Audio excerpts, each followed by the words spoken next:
Good afternoon, good morning, good evening, good night, no matter what time of the day it is where you are giving us the pleasure and the honor of you joining us. We want to welcome you to this week's episode of the Chimney and Fireplace Success Network. And just like every episode, we try to bring something to you of value, and this week is no different. And we try to bring you what we call a subject matter expert who has expertise in the area that we're talking about, because many times that's what you've got to do in business. So today we're going to have a really interesting guest. We'll tell you who it is in just a minute. So Cheryl, let's start with you. What do you see the value is in today's presentation for those who listen to us? I think people will learn a new way to do things. The ones that aren't doing them, they're each person, and I'm trying not to give away our whole thing, but each person has their own way of purchasing and doing things. So I think with by the time this is over, they will have a whole new aspect and hopefully a way to save themselves money, especially on their taxes.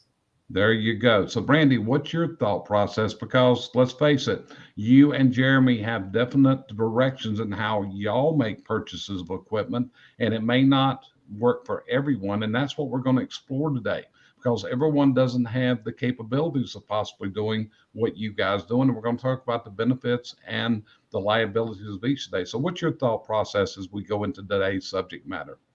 I'm really excited for the subject matter. Finances, as you know, is a weakness of mine, so I can always learn. I've been on the phone with our CPA twice today talking about our 2022 experience rating. When it comes to things like that, it's my weakness, so I'm excited to learn from Patty. That's it. So our guest today, her name is Patty Lawrence. And what Patty does, she owns a company by the name of Turbo Execs. And what she does is she is an independent contract CFO, which stands for Chief Financial Officer. I met Patty some years ago through a mutual acquaintance by the name of Suzanne Dombrowski, because my question was, Suzanne, how does someone become a CFO? Is this an accountant? Is this just another name? No, it's not. So she introduced me to Patty. And at this point, Patty has worked with probably, I'm guessing, over 20 different companies in the chimney service industry. She actually works with some of my clients. She's worked with a lot of my clients over the years, working on different things. And there's other episodes that we've done that we can show you what the difference is in your accountant and your CFO. So listen in, folks. We'll be right back today, and we're going to go through today's subject matter, which is how to fund those new equipment purchases. So stick around. We'll be right back.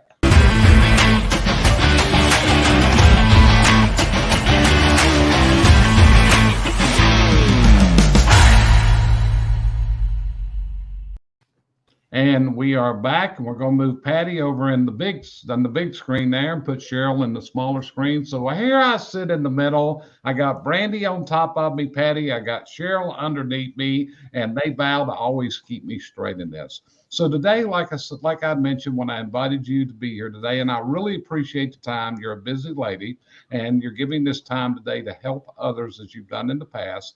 But funding new equipment, that's a really big consideration for a whole lot of people, a really big one. And as we go through this today, that's what we want to talk about. And one of the things is we run into a lot of people with what I call the shiny object syndrome. In other words, they want to buy something and they want to, just for the purpose of saying, hey, I own this, or this is a tool that we have. So today, that's the subject matter. So, Patty, let's start off. Tell folks a little bit about what a CFO does. Sure. Thanks, Jerry. Thanks for having me. I do appreciate it. So a CFO is basically the right hand of the CEO. So when I say the right hand, you got to have this person who is going to keep you on the straight and narrow by guiding you through decision making that has financial implications. And we all know as business owners that pretty much every decision that we make in our business is going to have some kind of financial implication, whether it is a financial commitment, where it is a revenue opportunity, more profit. Maybe it's a new opportunity to work with an opportunity to work with a new vendor, maybe for a discount, for quantity discounts, whatever that is. They all, most everything you're doing in your business today has a financial implication. So it's really important to have someone beside you that's going to help guide you through those and ask the right questions, right? You got to ask the right questions to get the right answers. And oh, by the way, you need data to help you make those really informed and enlightened decisions that are going to help you be profitable in the way you make those decisions and choices. That's right. And this is where a CFO comes into play. And we'll just give out an example. We're seeing a lot of people in the industry today. We were talking about this right before we come on, and they're making equipment purchases. I talked to one guy about an hour ago, Patty, and he was looking at equipment purchases that would probably been $8,000 to $10,000. Then we see other people, and we've got people that are buying these man lifts and different nifty lifts and other things. And these can run 60,000 to in excess of six figures for these investments. And commonly, we've got to look at this. So hopefully, someone that's using a CFO, would they come to you commonly and plan and say, how is the best way for us to purchase this? What would be the questions you would ask me if I were your client? And I said, okay, I need this lift, and it's going to be $100,000. So what would be the questions you would ask your clients? Yeah, I think that's a great question, because I would be asking those questions. So there's a couple of things that go into play here. So you've got, how do you pay for it, right? There's one question, right? How should I pay for it? You've got another one is, should I buy it? Do I need to have that, right? Do I need to have that equipment let's call it in-house, right? So that you can just go over into the shop area, into the garage, pull it out, take it to a job site, right? There's that. Is it a convenience aspect, or how much do you really use that piece of equipment day in, day out, month in, month out? What kind of jobs do you use it for? Can you recoup that in your pricing, right? You have to recoup some of that, because those are assets that we're utilizing in our business that are for the customer's jobs. So we need to understand, frequency of use, right? So I'm going to come to you, Jerry, and say, well, how frequently do you use that thing? And how much are you paying? How much did you use it last year? And how much additional cost in your business was there for that particular piece of equipment last year? So say it's scaffolding, say the man lift, right? Those I don't call it fork. It's a person forklift, right? It's a lift that gets you up to high spaces, right? So what does that look like? As a matter of fact, one of my clients actually bought one of those as well, and we worked on how do we afford that. But not only do we work on how do we afford that, we keep a list of what do we need in our business? What kind of equipment do we need in our business? So it's almost like an inventory list. What do we have? What do we need? Right? And when we get to when we look at the needs, we need to evaluate those for how frequently they're needed in our business. So are we seeing an increasing need for that in our business, such that it makes more sense to get one into the business and add it to our inventory of equipment rather than going out and renting it? So I think so many times people rent things, and that's okay. And like you said, the shiny object syndrome sometimes comes about because it's like, ooh, look at this cool new thing that I have. But how much are you really using it in your business? Do you really need to own it? Versus, can you just go out and rent it because you don't need it quite that often, right? So there's that ownership versus, and it's kind of a tug of war between the two. But what the bottom line comes to is, how frequently do you need that piece of equipment in your business? That's the first question. Right. Okay. Does that make sense? Makes sense. And actually, the questions you're asking would be very similar because actually, the funding part, when I'm dealing with the client, when it gets down to the money, that's why I tell them to go to someone like you to see how does it work out. You're going to rent a new office. You're going to buy a new office. How's this reflected? And we've had those conversations before where the CFO would actually give a budget. You can do up to this without a problem. And that goes back to looking at the tracking and all that. So yeah, so we look at this very, very similar. So Brandy, your turn up next. What's your questions for Patty on this? And so you know, Patty, actually, when we started saying lift, Brandy even shared with me that her and Jeremy had just talked about this because Jeremy was saying, hey, yeah, a lot of guys are getting these lifts up there now. They look pretty nifty, and maybe that's what we need. So Brandy, your turn. Yeah, and we use a lift, like we do not need one. We use it probably 4 times a year or less. We're more scaffolding in Kansas City, but I'm going to stick on the lift since we're using that as the example. So let's say I did want to purchase a lift. Is there an ideal time that I should expect my return on investment? Is there an ideal time that I should expect that, okay, that lift is now making me money and is paid off for? I love that question because not everybody asks that question. So thank you for asking that question, Brandy. It's a great question. I would say, first of all, you've got to look at it as how long is that piece of equipment going to last you? Meaning, will it become obsolete? And there's two types of, to me, there's two types of obsoleting that can happen. One is technological obsolescence. And when I say technological, okay, think of your laptop, right? Or your phone. You know, is your phone going to last for 10 years? Probably not, because of the technology behind it. Because we're always getting, you know, operating system updates, and the apps won't work because they're too far ahead and you're too far behind, and in the technology, too much of a gap. So there's technological obsolescence. Probably not so valid for a lift, but the obsolescence that will happen is, how long do you really think that thing's going to last you, right? Given the amount of wear and tear you're going to have on it, the amount of use you're going to have. So if it's maybe 4 times a year, that sucker should last you for 20 years, right? So you want to be able to pay it back to yourself obviously quicker than that. And depending on the financing method, you would hope that you'd be able to pay it back with increased revenues, if you will, right? Surcharges, because you got to get that sucker out of the garage and take it down to the job site, right? So there should be extra, right? Do you charge extra for scaffolding? Yeah. Yeah, absolutely. Do you charge extra for your lift? Everybody should be going like this. If you have to get your lift out, it's no different than getting your scaffolding out and constructing that.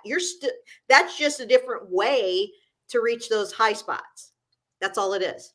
It's a different method. So you want to pay it back more quickly than you're going to pay for it over time. And we'll talk about finance, you know, how to finance it and things like that in a second. Does that answer your question? Yeah, no, I think it does. Thank you. Yeah, Okay. absolutely. So good. So Cheryl, your turn. You go.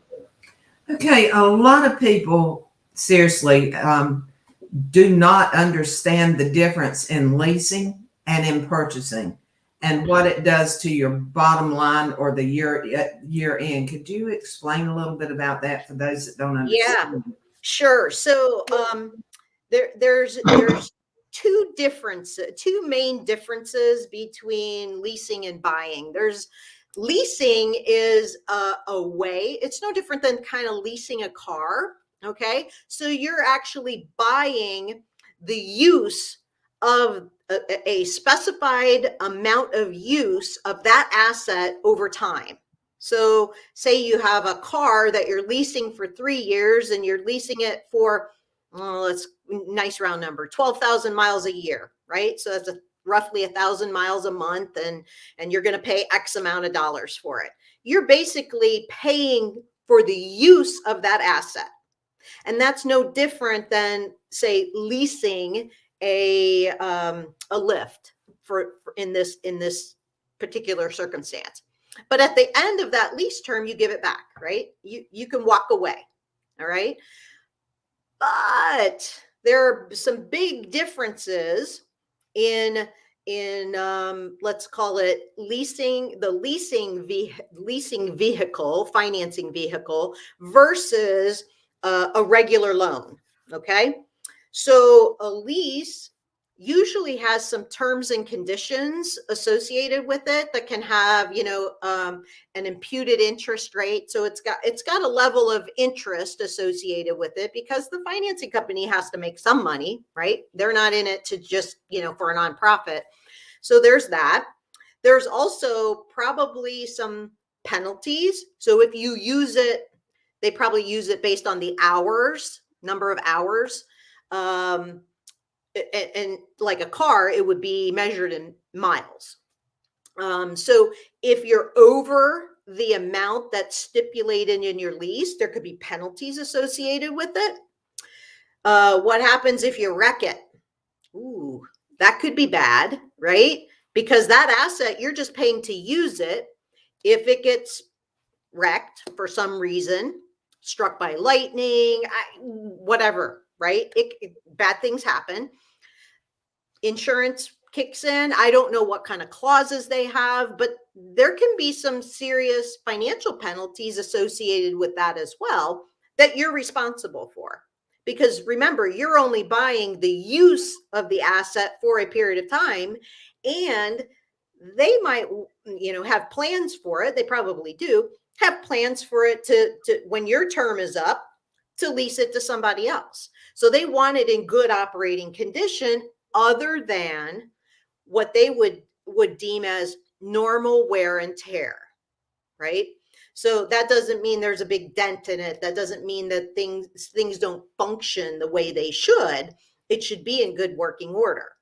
So those are the things you have to be very aware of when you're signing a lease for a new piece of equipment. What are the stipulations that are in the terms and conditions that are really going to make a difference in how you, I don't want to say treat the asset, but how you utilize that asset in your business. And, oh, by the way, the lease term is the term.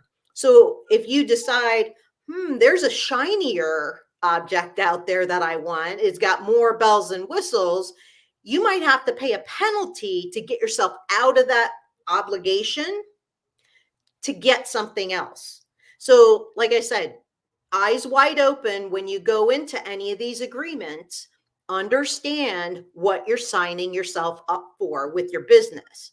Now, on the other hand, there's the loan, the kind of traditional financing method. So you go to a bank and they give you a loan, and okay, Bob's your uncle and you're done, right? So just understand what your terms and conditions are on that. But at the end of it, typically you're going to own, and if you're not in default, right, there is that, you're going to own that piece of equipment. Whereas in a lease situation, you're probably going to walk away from it, right? You have the opportunity, or you have they can have a buyout clause at the end as well. But typically that's more expensive than going the traditional route of going ahead and putting money down and then buying it over time. Gotcha. Does that make sense, Cheryl? Yes, I just want to make sure other people could understand. Okay. Sure. So my turn, Patty. So Yes. when I had my service business, we did a lot of what was called a lease purchase. And the lease purchase is where we would enter into a lease, and we leased a lot of different things during that period of time. Now, we did a lease purchase, and at the end of the lease purchase, we had a predetermined buyout at the end that you actually knew going in, and you could set it, and it would alter the lease payments depending on what that end was. Now, I always selected the dollar buyout at the end because there had to be some exchange of value, but that's when it became mine. And I did this with equipment. I did it with small equipment. I did leasing packages where I would group stuff together from one company. One time I leased 3 vacuums, brushes, rods, all this different stuff on that lease purchase. Okay, with the dollar buyout. I also had a local Ford dealership, had an in-house leasing company, and we bought our vehicles that way. Dollar buyouts on the end of those that weren't, they were more of what I called an equipment lease, not so much a vehicle lease. Because I've leased vehicles before, and at the end of the term, you had a fair market value, and you also had a mileage limit that would be set like 12,000 or 15,000 miles a year. You set that going in, and if you exceeded that, like you had a 4 year, 15,000 miles a year, you exceeded the 60,000 miles in the lease term, you had to pay for it. But that was a lease purchase. So in your mind, what would you say is the difference? What would you recommend, the lease or the lease purchase, like I'm talking about? Yeah, I think there are a couple of things to take into consideration. I don't favor one over another. I would just say it depends. And the things that it depends on is one, the technical obsolescence, right? So, what you don't want to have is a lease purchase for something that's going to be technically obsolete at the end or right after you buy it, right? Right after your buyout. So because that'll be painful and you'll be stuck with, let's call it an albatross, right? You've got this piece of equipment that's pretty much obsolete, but you own it now. Woohoo. Right. So I don't know that that's going to do what you wanted it to do in the end, right? That whole thing, to me, it doesn't work, right? But I think leasing, just flat out leasing, is good when you've got things that change over from a technical perspective and a technology perspective. They change very quickly. So technology it's spinning, right? It's spinning and it's just spinning faster and faster all the time. So if you've got something that is technically, it's a high ticket item that is going to get obsolete fairly fast, I would say leasing that is probably a better option for you than buying it, especially if you just need it for certain things to get you through, but that you're not like a heavy duty user of it. Does that make Right. sense too? It makes complete sense. As you were talking, things that ran through my mind would be computer systems, Mm. telephone systems, things of that nature, copiers, stuff. Yes. You just said the key thing. Will it even have a value? Now, if Mm. we were leasing equipment like at Cheryl's factory, we had leased shears, we had leased brakes. They were leased for like a 4 year period, but they had probably a 20 to 30 year lifespan. So in that case, those were paid, that lease was paid off years ago, and she's still using this. Okay. So Mhm. again, that's where it comes into asking the questions, just like you're asking now, to come up with that answer.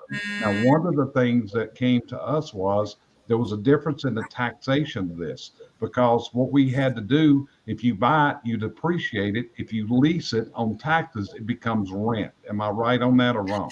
That is probably a better question for Suzanne. So, in a CFO's perspective, I'm not so concerned about the taxes per se than I am about you making a boatload of money hand over fist. Okay. Yeah. So, operationally, I want you to make the most money you can with every asset you have in your arsenal. Okay. When it comes to taxes, that's when we bring in people like Suzanne and we say, okay, Suzanne, here's what I'm thinking of doing, which from a tax perspective is the most efficient from a tax perspective. I don't, it's going to be a reduction of cash, whichever way you look at it.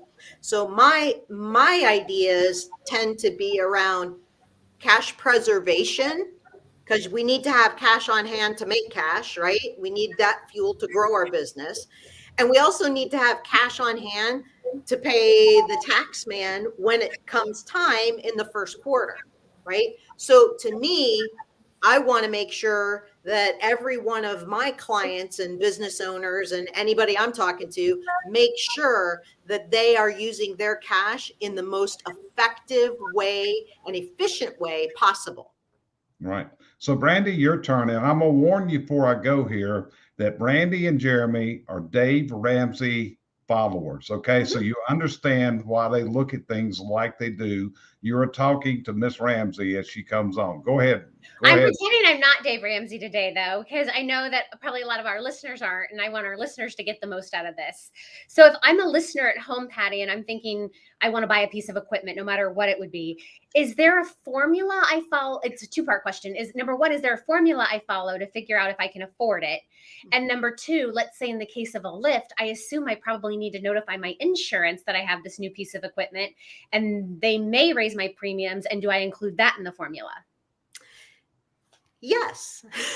So I'll take question number two. I'll go in reverse order. So yes, in terms of question number two, yes, definitely make sure your insurance company knows whenever you have a change in your assets. Okay, you buy stuff into your company and it's hard assets. So if it's a vehicle, if it's a piece of equipment, if it's a new racking out in the warehouse, whatever that is, make sure you are in contact with your insurance broker so that they understand that you've made that purchase or you've made that a commitment into your company, because sometimes they have to, especially on the lease documents or a purchase document, they have to be listed as an additional insured. So there's some, stuff that has to happen, some administrative paperwork that has to happen to make sure that you're covered in case of,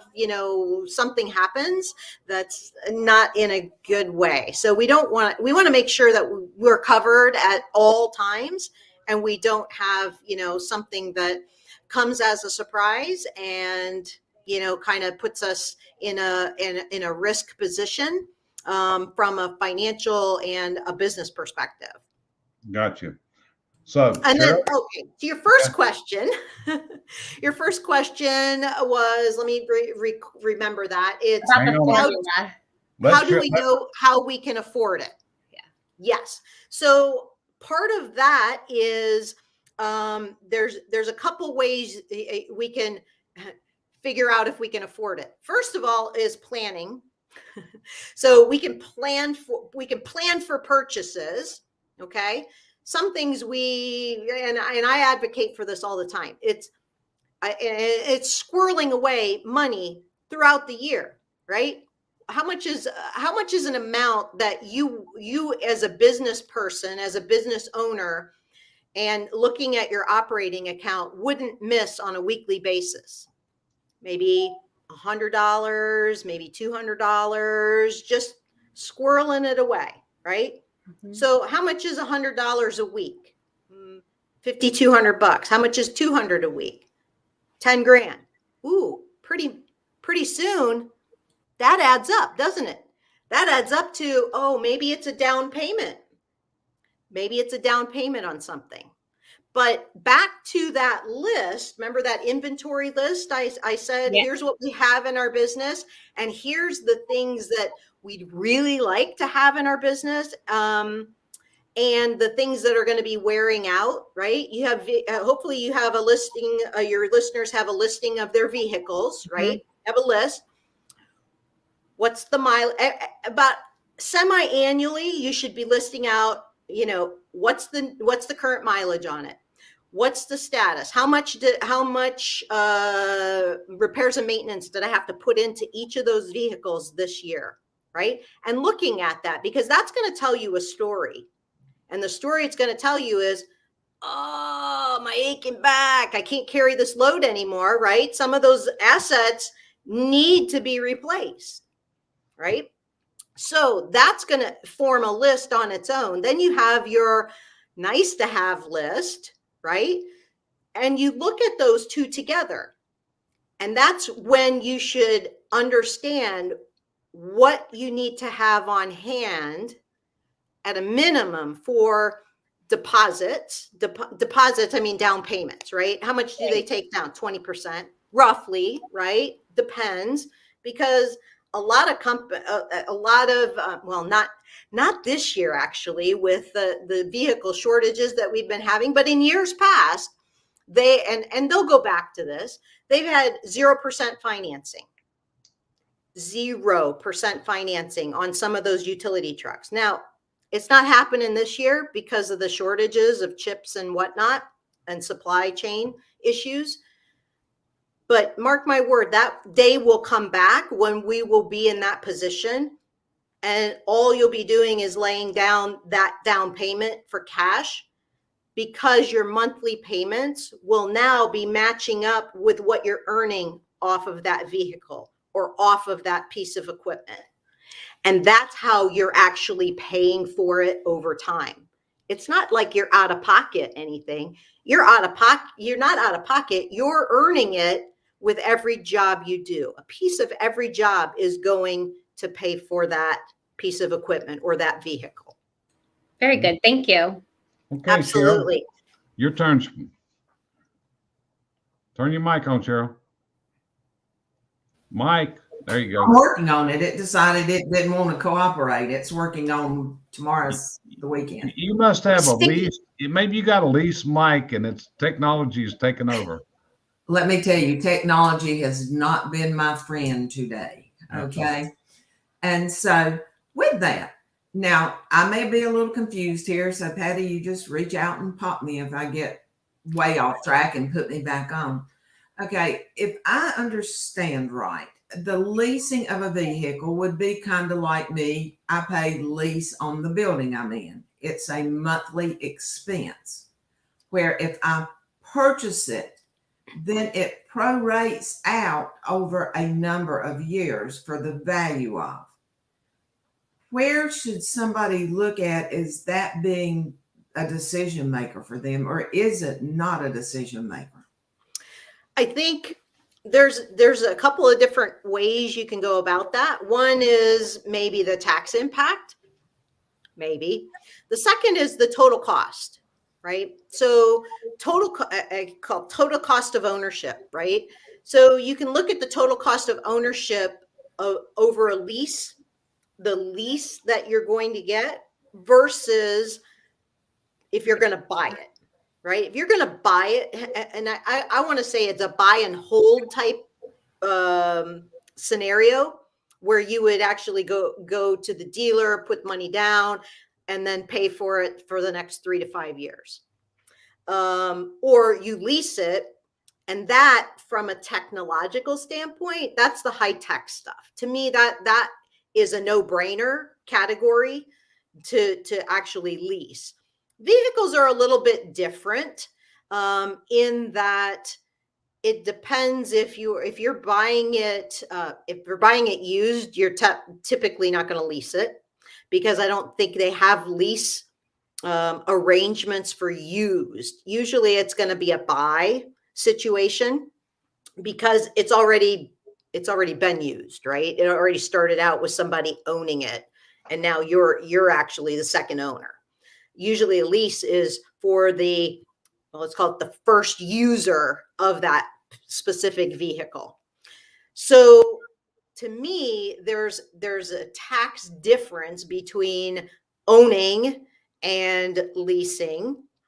There's a little bit of a difference in the accounting for it, because one is a reduction of a loan balance, because if you go out and buy something with a bank arrangement, bank funding, that's going to be an IOU to the bank, and you pay it down so much per month. The flip side is when you're going to lease, you're just going to expense that entire payment each month, because you're using a portion of that asset over time for that 3-year period. But what I will tell you is, let's not get confused there, because in the end, you're still using cash. Cash impact is probably no different or within a few dollars, one versus the other. Okay. You're still forking out cash every month, whether it's a loan payment or a lease payment, doesn't really matter. So what does that get us back to? Technological obsolescence, right? How fast is that tech changing? And then the second piece is, what is the total cost of ownership?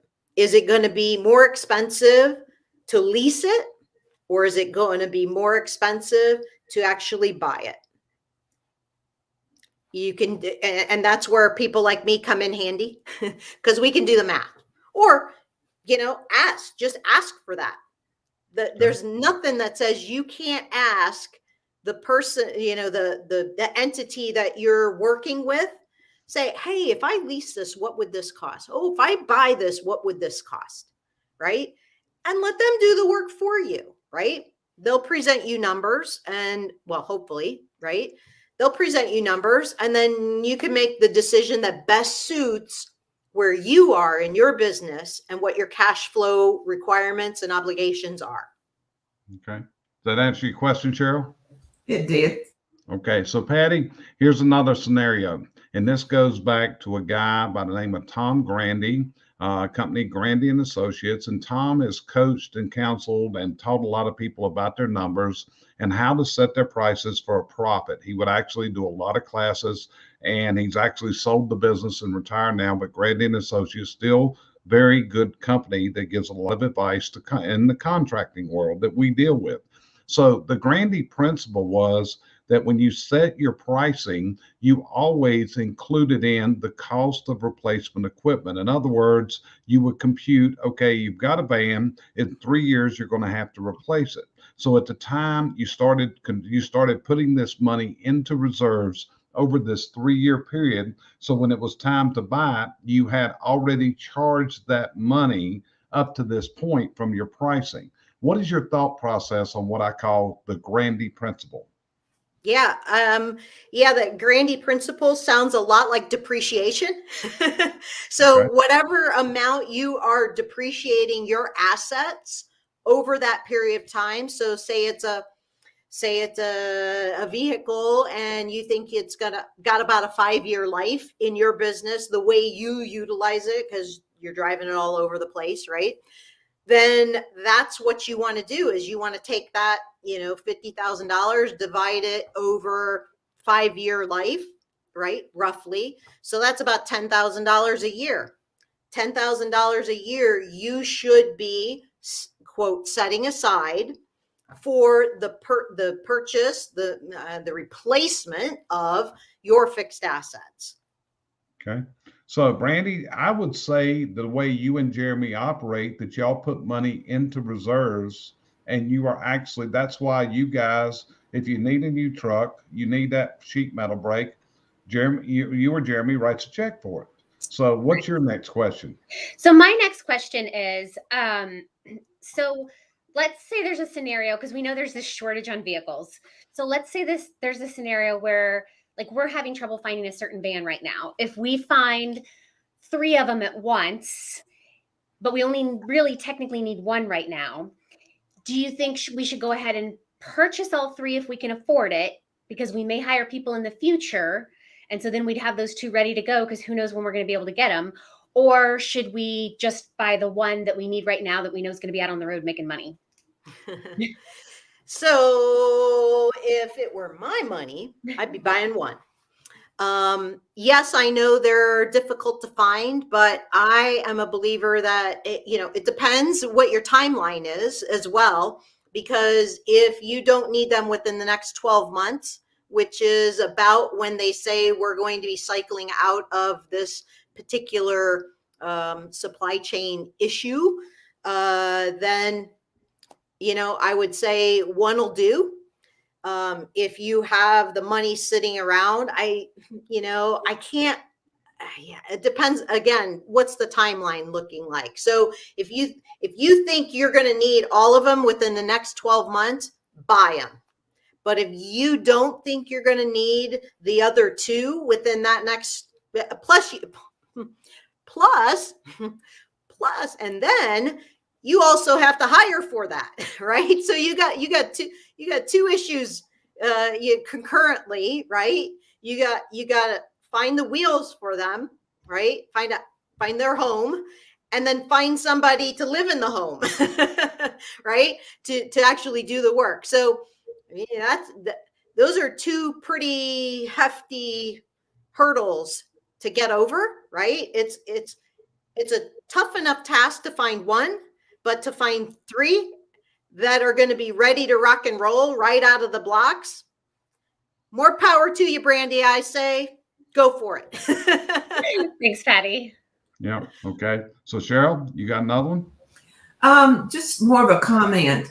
In my business, which is different from what Jerry does, I work in this company differently than, say, Brandy does, and Brandy works in business. I don't need much equipment. What I do have, like Jerry said, we leased many years ago and have acquired. I don't use a vehicle in the company. So it's hard for me to come up with the questions. But I guess if I were just to walk into you, Patty, and say, can you give me an answer without a lot of questions? Is lease or is purchase better? I love it. Here again, it depends. And so I can usually tease out enough information out of you with a couple of questions to be able to recommend one versus the other. Guaranteed. So I know just in my personal situation a couple of years ago, my car crapped out. So for lack of a very technical term, and I was not going to spend $7,000 on a 2005 vehicle to get the transmission back in working order. So I was faced with, oh crap, I need to make me a purchase of some wheels. I need some wheels. So my particular situation, I had a kid in college finishing up. He had one more year of college left that we had to pay for. So that we get to pay for, right?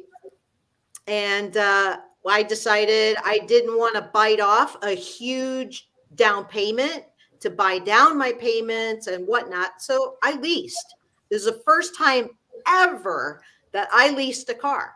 But you know what? I'm happy about it.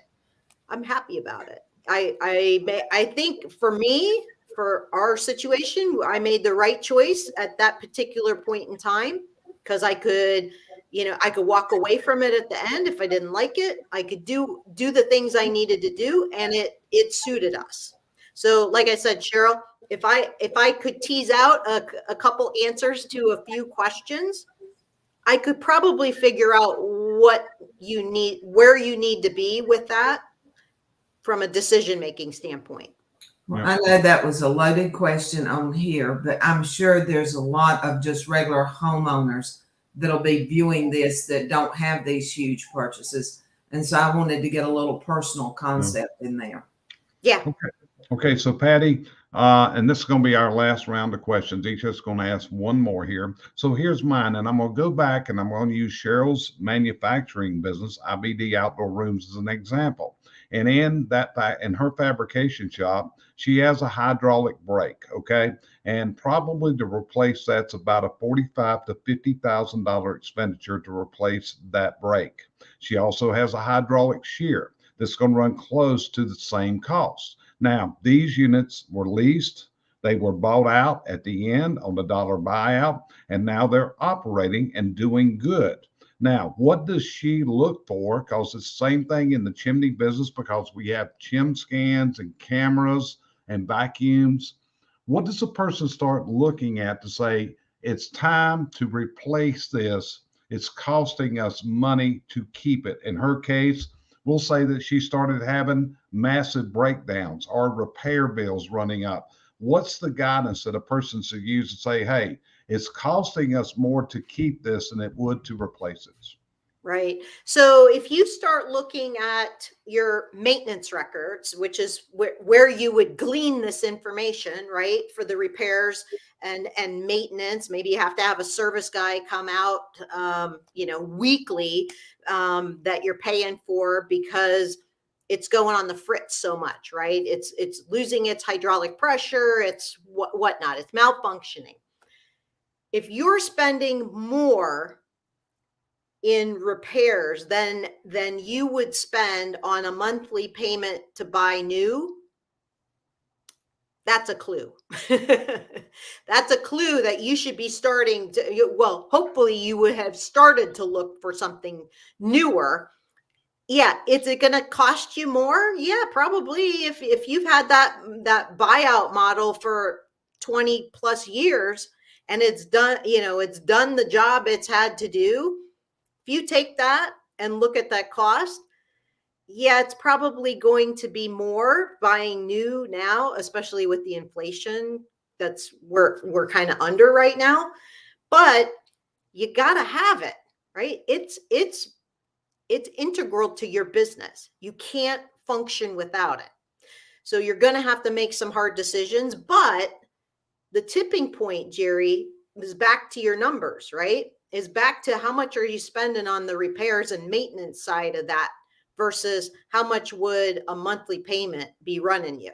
And you'd have new and probably more technology, right? Because those probably have, they probably have control panels on them now, right, Cheryl? They probably have all kinds of widgets and bells and whistles on them right now, right? So there's that as well. So you're getting an upgrade in the equipment that you have, the new equipment, and you're probably spending less on it than you are maintaining the old tech. Okay. And one of the things about me, Patty, is, I'm a waste tracker, waste pusher. That's part of the systems. So what you were talking about, I would be adding in, what is my cost of downtime? What is my cost of waste? Because I've got a service guy coming in, but I also got a guy standing there leaning up against the wall because right. this brake don't work now, or we're having to go over and do it on the handbrake, which is going to be about 10%. It's going to take 20 times as long to make it as it would on the hydraulic set. So these are all the things that come into play. So Brandy, this is your last hit. One more question, sweetie. Okay. So as Jerry said, like we're cash buyers, we're Dave Ramsey, etc. Mm-hmm. When is there a situation, or why would you recommend to a client that they finance even if they have the cash? Is it because that money's you can keep that money in the bank and make interest off it, or what is the rationale? Yeah, I love that question for all Dave Ramsey folks out there, because this is really important too, because I would recommend always to, if you're going to buy, you put down whatever they are asking for. So if it's a 20% deposit down payment, you put the 20% down and finance the rest. The reason is because now you, my friend, are in the driver's seat. At any point in time, because most loans are written this way, you can double up on payments anytime, right? Anytime it suits you, not the financing arm. Okay.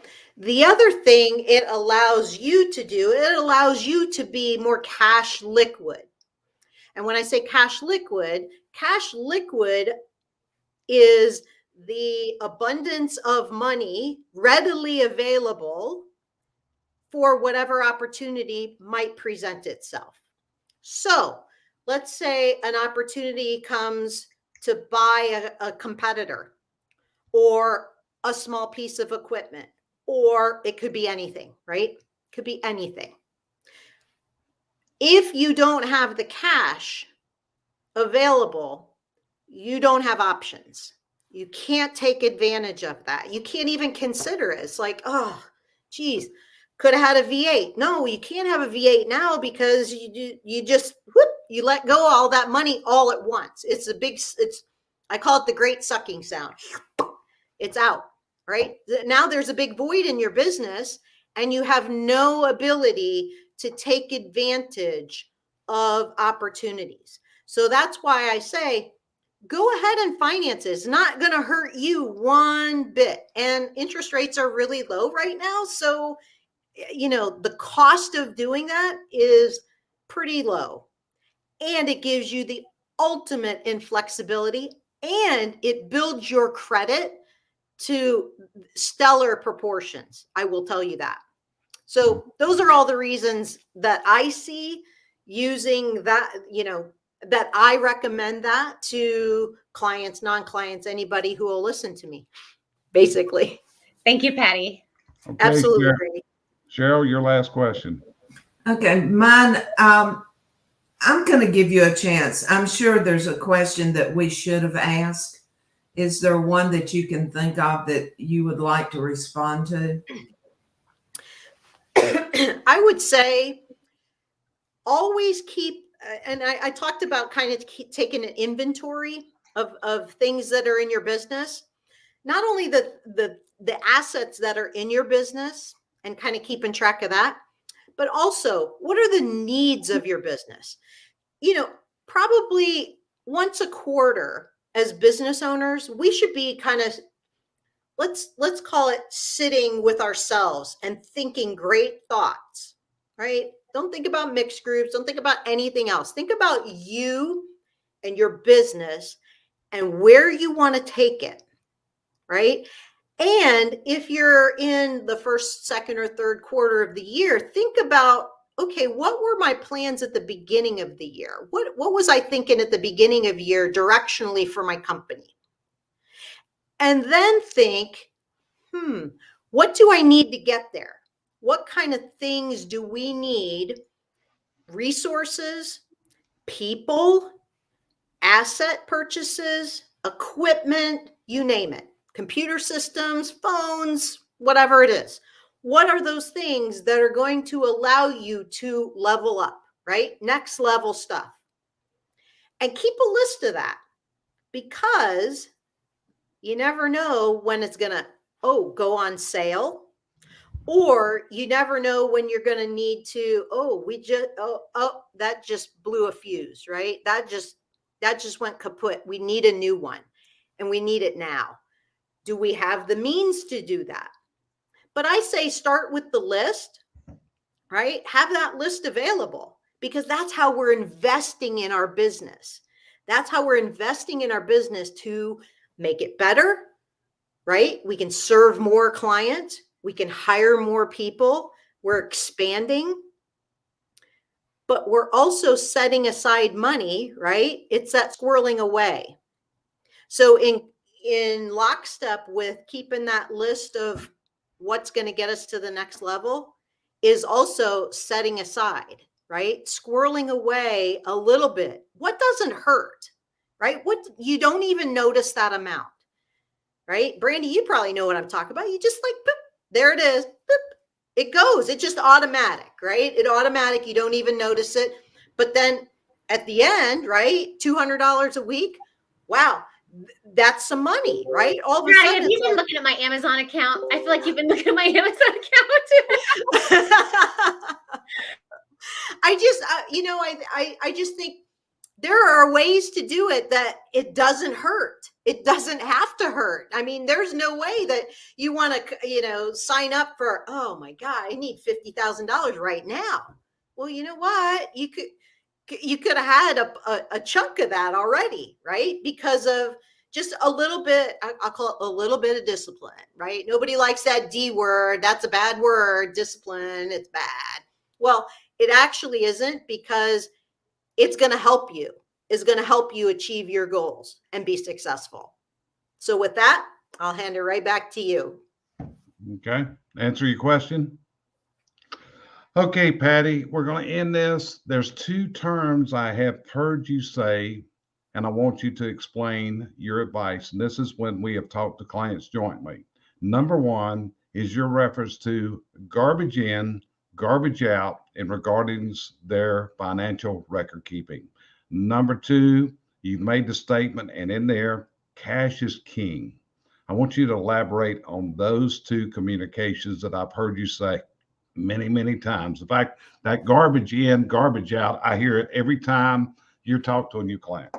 I hope it's in your head, because it should be bouncing around. You should literally hear my voice saying those words. So actually what that means is, if you put garbage in as far as your numbers are concerned. So if you're tracking your numbers, but they're going into just any old account and it's not on a consistent basis, right? Then it's going to be garbage. And your reports that come from, that feed from that input of garbage are also going to be garbage, unfortunately. So you have to have consistency, and you have to have a process that's going to yield numbers that actually tell the story on a monthly basis of what's going on in your business, what's going on in your company. Okay? Because that's what we have. That's what we have accounting systems for. It's not just checkbook bookkeeping. It's really categorizing them such that you know what happened during the month. You could have taken the month off and you still know what's going on. So that's the garbage in, garbage out reference.